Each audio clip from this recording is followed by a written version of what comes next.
Hello, everyone. Happy Wednesday. How's everyone doing today? Where is everyone today? We've all decided to take Wednesday off. Good morning, Mark. Good morning, Patrick. Good morning, Jacob. Good morning, Royal Palms. Good morning, Yogi. Good morning, Balaji. Good morning, Daniel. People filtering in at the very end. Still waiting for more people to come in. All right. We got a strong non-farm payrolls print today.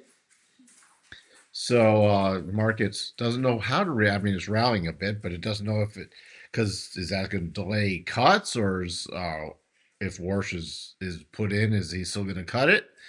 Hello, Charles. But we had average hourly earnings up, which is a good thing. Year over year, coming in as expected, just a little higher than coming in with previous, just a little higher than expected. Non-farm payrolls printing 130K versus 48K. Unemployment rate dropping to 4.3%. Average weekly hours coming in higher. Government payrolls dropping. Manufacturing payrolls bouncing. Private non-farm payrolls was up pretty big. Consensus was 70K. This was 172K.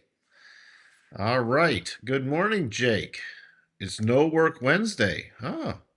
I didn't know about those rules. No work Wednesday. What else we got? We got Bowman speaking. We got the EIA numbers, and we got Logan speaking well after the close this evening. But we had the big numbers out besides crude traders. Good morning, Ted. So, S&P 500. Well, you have T-Mobile, which was did not have great earnings, down. Well, all the other telecoms with that. We got the semiconductors rallying again. We got all the mega caps are up. All the mega caps are up. We got energy up. So what are we looking at? I mean, we're rallying. We got the groups. Let's just do a quick refresh as things are moving. The only thing down is consumer defensive. Everything else is up. Basic materials leading the way. Technology and energy also higher. Fed watch 94% now, up to 94% for the pause and 80% for a pause in April. And let's just do another refresh of this. And wow, wow. That's rise. So it still favors the cut in June, but we will see. Gold looking above its resistance and crash. Gold looking above its resistance and crashing with numbers. I don't know what that means. Fear and greed in neutral mode. Schiller PE 4036. Shopify bounce up with they had beat still super expensive stock bouncing up from some oversold conditions. T-Mobile wasn't good. I did not look at a McDonald's, or I looked at Kraft Heinz. I think Kraft Heinz missed on revenue. Kraft Heinz missed on revenue. I forgot to look at McDonald's, and I don't have Sterling in here right now, so I don't have the results. After the close, we got AppLovin, Cisco. That's the biggest stuff. AppLovin and Cisco. Tomorrow morning, well, we got Crocs and we got Birkenstock. How is that for? We got footwear Thursday. We got footwear Thursday, Crocs and Birkenstock. So we'll see how that goes tomorrow. All right. Yesterday, the S&P hit exactly the 87.5 before backing off, retesting that level right now. Above that level, 70.21, 70.22 area. Then back to all-time highs, 70, what is technically 70.43. If we break above that, not necessarily today, but it's 779, 70.79. So that is it. The key support's pretty much the same area. Pretty much we've held, and keep watching this 4-hour rotation zone on pullbacks. Keep watching this, and we don't have, remember, we had the double, which confirmed but didn't go anywhere, and now is off the table. Watch the 4-hour rotation zone uh, is my advice. 69.65 is my first area. If we dip below it, I'm looking at the bottom of the 4-hour rotation zone, which came down on what was the low today? 69.53. So again, that's the area I'm watching for support. We're up against resistance. If we break through that, we have the final target on the clear path move. Here's the final target. Then you can look even before 70.43 at about 70.35. So that's what I'm watching. If something reversed and we did take out the bottom of the rotation zone, the next key level I'd be looking at is closer to 69.35. Hold on, I just lost my chat window. Hold on. Hold on. So, NASDAQ. Let's take a look at the NASDAQ. NASDAQ still upper end of the rotation zone in the 50 EMA. It's flattening out, but we still haven't broken above that. Interesting enough, we're getting closer to cycle tops. It's really got to get it close above that 50 EMA again. But the key level is 25,558. We have not flipped the probabilities yet on the NASDAQ. Support area, I'm bumping down just a hair. We're going to about 25,195 area. All right, that's because the rotations are flattening out. We're up against this pretty key resistance area. And at the end of this little mini clear path, we got to take out 25, about 465. Then I'm targeting 25,558. And above that, the next minor level is 25,635. If we broke down below 25,195 area, we have 25,050 and then more major supports coming in at 24,900 area. The Dow just spiking above the next harmonic level yesterday and back to that level right now. So we can bump this up to the next pausing area, which roughly gives us 25.7. And then we have the major cluster at 51,500. If the Dow keeps going, key support, I'm looking at Monday's low, this 49,900 area. 49,900. I'm going to raise this up just a bit. 49,900 is now key support in the. If it crashed below that, if something happened, it wouldn't be a crash, but it'd be about 49.6. The Russell, that's obviously off the table. Key level is 26.4. Into a clear path move, so above that, you're looking at 27.34, and then you're looking at 27.40. Those are the key areas. And the reason we're also using tighter targets is because we're more stair-stepping higher. Support now is coming in right about 26.90. Just get through this. The VIX coming down, but still, I'm still watching this trend line.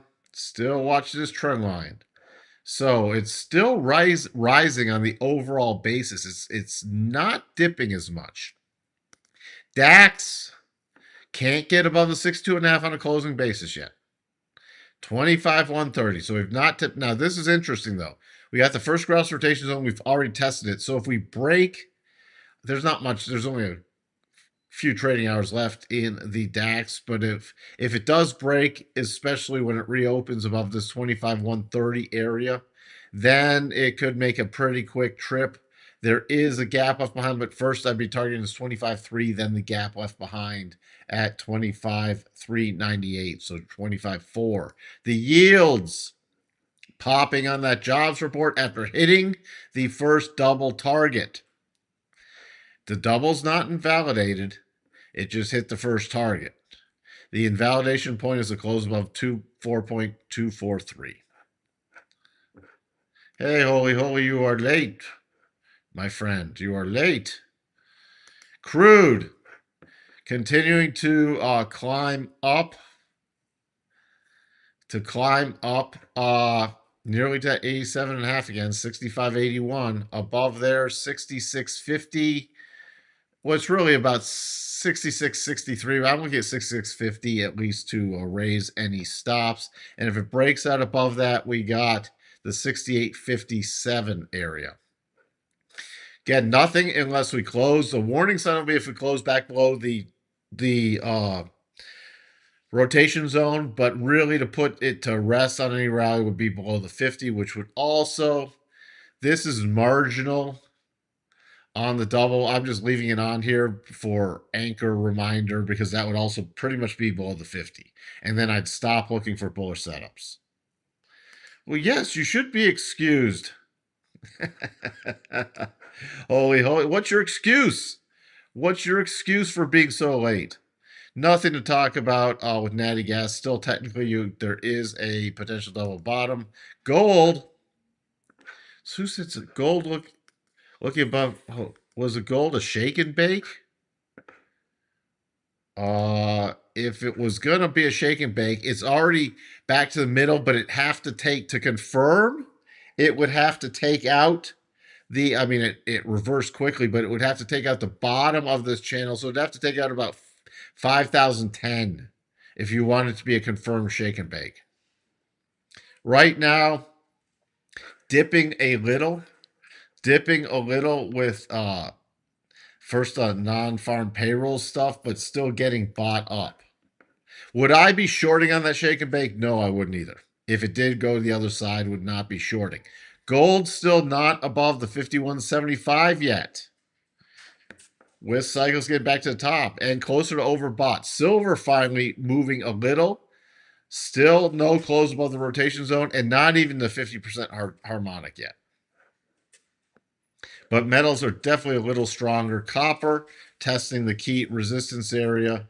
Dollar index backing off from its rally. But again, the 62 between the 50 and 62 is key. I was looking to see, again, if we're going to trigger a percent B buy. We've backed off. I'm still looking at yesterday's high.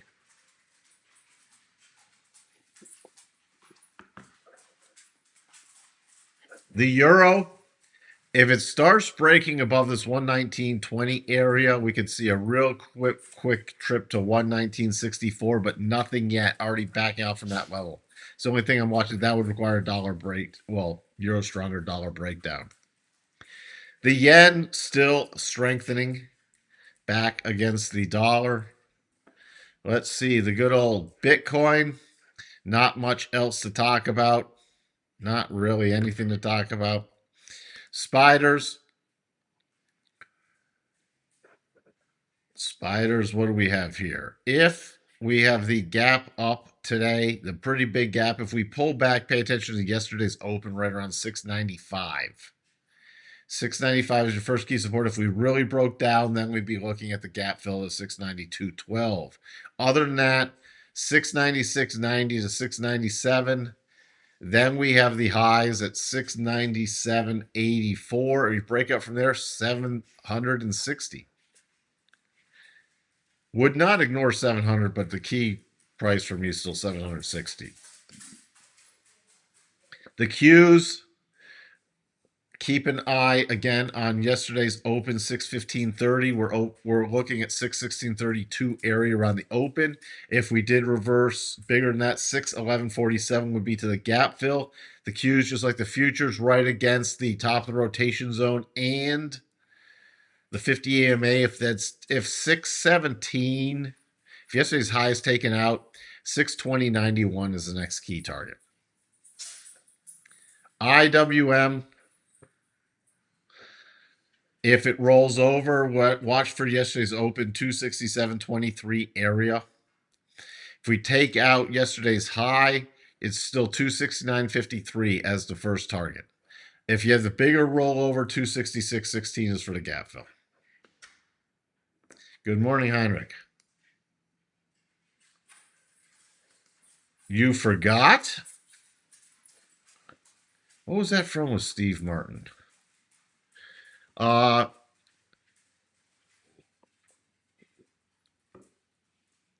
take a look at Avgo, Jake. We can look at it right now. If it triggers the percent B buy, then I would go with it. Again, this is a weekly.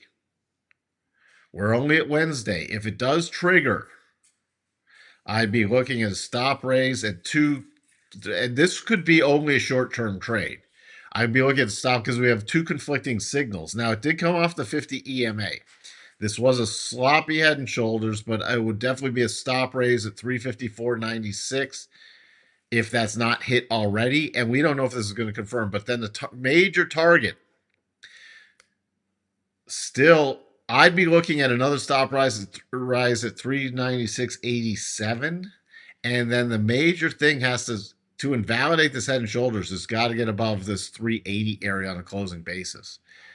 So it could still rally a bit and roll over. But we have to see how it closes out the week. All right? Have to see how it closes out the week. So, Microsoft, we'll see how that is. A little reversal, filling the gap into the rotation zone. So at least this is for coming off this. This was an aggressive bottom. I'm looking now, or more so raise a stop, because this could easily roll back down and form a stronger bottoming pattern. So keeping an eye on that, but it is a gap up this morning. What else do we have? That's really about it. Not much to talk about. Tesla also back to the bottom of the rotation zone, but there's no short setups right now. Is foolproof answer to the IRS for not paying its taxes. Oh, that's his fool. Yes, I forgot. Thank you, holy. That is about it. So, I mean, I can't get into, unless something comes out of the blue, can't get into bearish mode yet. There's nothing here. We've already tapped out the 70, the 87.5. We could still run a bit higher with cycles. We are in major resistance zone up here. So again, if we start taking out the 7,006 area, looking closer to 7021, but I'm cautiously bullish. Got to stay on the bullish side, cautiously bullish, unless something comes out of the blue. With that, that's it for today. Going to be a little shorter live stream. There's not much else to talk about, so I will see everybody tomorrow for Footwear Earnings Thursday. Bye for now.